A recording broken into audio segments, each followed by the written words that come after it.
ሰላም ጤና ይስጥልን። የጊዮን ዜና መረጃዎችን እነሆ። በቅድሚያም ኢድ ሙባረክ። እንኳን ለ1446ኛው የኢድ አል አድሃ አረፋ በዓል በሰላም አደረሳችሁ። በዘመቻ ኮማንዶ በላይ ኮሎኔል ወልድዬ መንገሻን ጨምሮ ከ200 በላይ የብልጽግና ሰራዊት ተደምስሰዋል። የአማራ ፋኖ ብሔራዊ ኃይል ጎንደር ቀጠና ዳግማዊ ቴዎድሮስ 5ኛ ኮር ጥቁር አንበሳ ክፍለ ጦር፣ ጎንደር የበጋሻው ክፍለ ጦር፣ ዞዛምባ ንጉሱ ክፍለ ጦር፣ መብረቁ ክፍለ ጦር፣ ፋናይዌ ክፍለ ጦር እንዲሁም የአማራ ፋኖ ጎንደር ጠቅላይ ግዛት እዝ ጣይቱ ክፍለ ጦር ቃኝና መሐንዲሶች በጋራ ባደረጉት የደፈጣ ጥቃት ልዩ ስሙ አርኖ ጋርኖ ከሚባለው ቦታ ማለትም ከጎንደር ባህር ዳር መስመር ከአዲስ ዘመን ወደ ጎንደር ሲንቀሳቀስ የነበረውን የአብይ አህመድ ዙፋን ጠባቂ አራዊት ሰራዊት በብዛት የደመሰሱ ሲሆን ኮሎኔል ወልድዬ መንገሻ የተባለ ጉምቱ የመከላከያ መኮንንና ሌሎችን የአድማ ብተና አመራሮችን ጨምሮ በመደምሰስ የተቻለ ሲሆን በዚህ አውደ ውጊያ 3 የጠላት መጠቀሚያ ፓትሮሎችን ማቃጠል ተችሏል። በዚህ አውደ ውጊያ 3 መኪና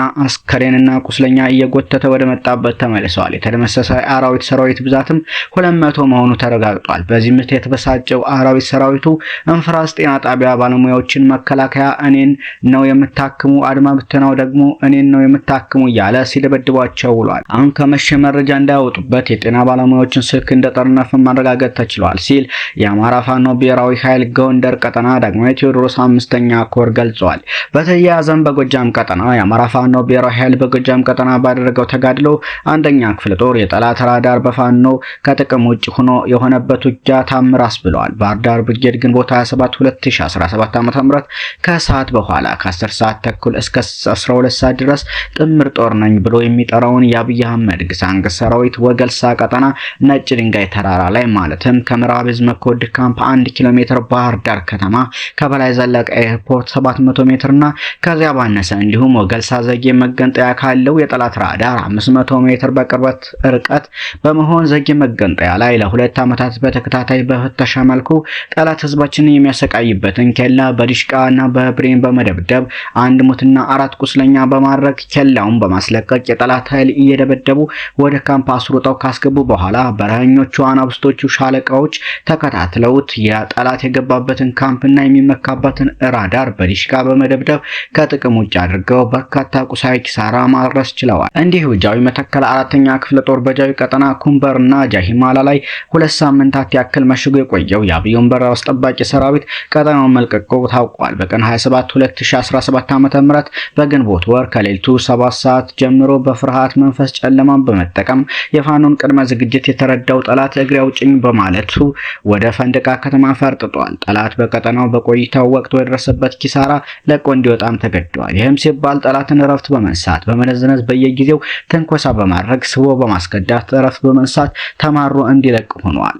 ይህ በእንዲህ እንዳለ አማራ ፋኖ በጎጃም ቀጠና 2ኛ ተፈራ ዳምጤ ክፍለ ጦር መብረቁ ተፈራ ብርጌድ ከግንቦት 22 ጀምሮ እስካሁን ለተከታታይ ቀናት ውጊያ ላይ እንደነበረና ትናንት ግንቦት 27 2017 ዓ.ም ባደረገው ማጥቃት ትልቅ ጀብድ በመስራት 200 አለቃ 150 አለቃ ሌሎች ከ5 በላይ ሻለቃና የጋንታ አመራሮችን በመደምሰስና ብዛት ያለው ተተኳሽ የጠላት ኃይል መገኘቱም ተዘግቧል። በዚህ የተበሳጨው የአብይ አህመድ ቡድን ከግንደወይን ከባህር ዳር ከአዴትና ጎንጂ ቆለላ ብዛት ያለው አድማ ብተናና መከላከያ በማሰባሰብ ግንቦት 28 2017 ዓ.ም ሳርዶ ከተማ፣ ገመሶ ተራራ፣ አበያ በረሃ፣ አስቴሪዮ ከተማ ላይ በተካሄደው አውደ ውጊያ 2 ዙ 23 መድፍና ሞርተር እየተጠቀመ ይገኛል።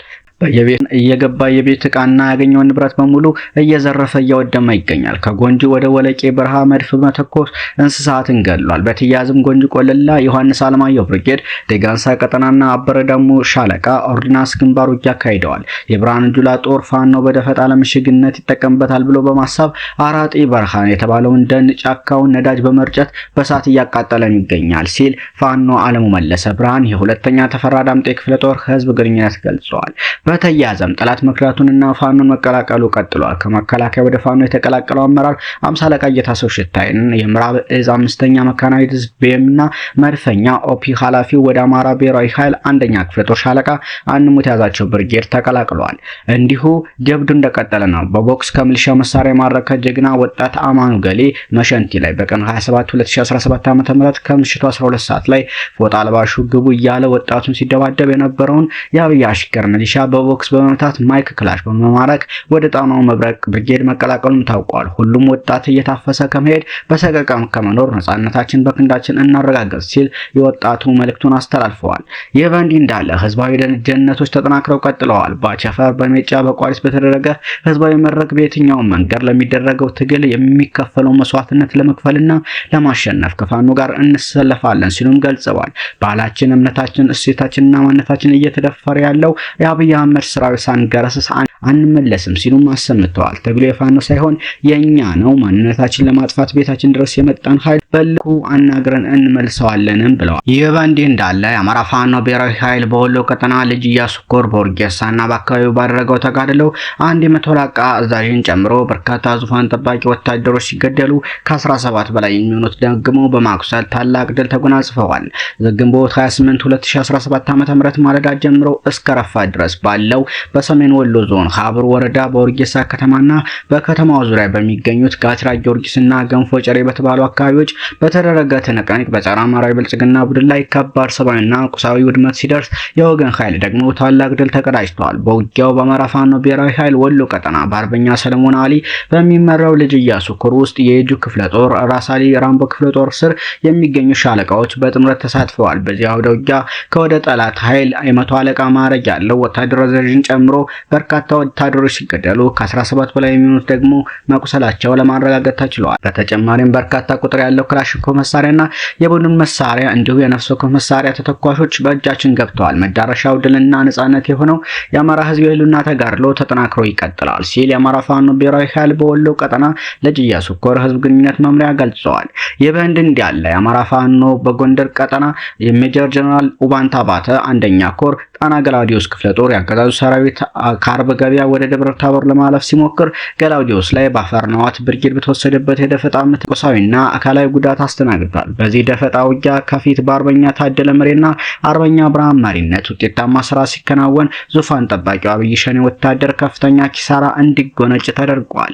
በተያያዘም ኢንጂነር ስመኘው በቀለ ክፍለ ጦር ያብሸኔ የግል ተቀጣሪ ወታደር የሆነው አድባ ብተና እና ኮርቾ የፎገራ ወረዳ ባዲን ብልጽግና ካሬ ከወረታ ከተማ 1 ኪሎ ሜትር ርቀት ሸለቆ መድኃኔዓለም ላይ አርሶ አደሮችን መሰብሰብ የውሸት ስብከት በመፈጸም የአርሶ አደሮችን መሳሪያ ለማስወረድ ሂሳብ ሰርቶ ነበር። ነገር ግን መረጃው ቀድሞ የደረሳቸው ያሰምነው ጽጌ ብርጌድ ፋኖች ባደረጉት የወትሮ ዝግጁነት የአብይ ተላላኪዎችን አሳልፈው ስብሰባውን በትነውታል። የካድሬዎቹና አማራ በታኞቹ ታጣቂዎች ተኩስ ሲከፈትባቸው እቅዳቸው ሳይሳካ ወደ መጡበት ወረታ ከተማ ፈርጠው ለመመለስ ተገደዋል። እንዲሁ በስቴና ባንዳ ቤት መካከል የምትገኘው ቀጭን ሜዳ ከተማ ላይ ምሽት 12 ሰዓት ላይ በቀጠናው የሚገኙ ወረዳዎችን የስልክ አገልግሎት ማቋረጥ ማስሬ የተባለን ንጹህ ግለሰብ በአስፓልት ላይ ረሽነው በፓትሮል ወደ መካነ ኢየሱስ ከተማም ይዘው ገብተዋል። በደራም በተመሳሳይ ከአንበሳሜ ከተማ በቅርብ ርቀት የሚገኘው ደዋል ቁስቆም የተባለ ቀበሌ ላይ ያገዛዙ አራዊት ሰራዊት ንጹሃን አማሮችን ረሽኗል። ሰሞኑን በዚህ ቀጠና ከፍተኛ የሆነ ኪሳራ እየተከናነበው ያገዛዙ ወንበር ጠባቂ ቡድን የበቀል በትሩን በንጹሃን አማሮች ላይ እያሳረፈ ነው የሚገኘው። የተሸነፈ አገዛዝ የትኛውንም ጥፋት ከመፈጸም ወደ ኋላ እንደማይል አሁናዊ ግብሮቹ ምስክር ናቸው ሲል ሜጀር ጀነራል ዋንታ ባተ አንደኛ ኮር አስታውቋል። ሰሞነኛ መረጃዎች እነኛን ይመስሉ ነበር።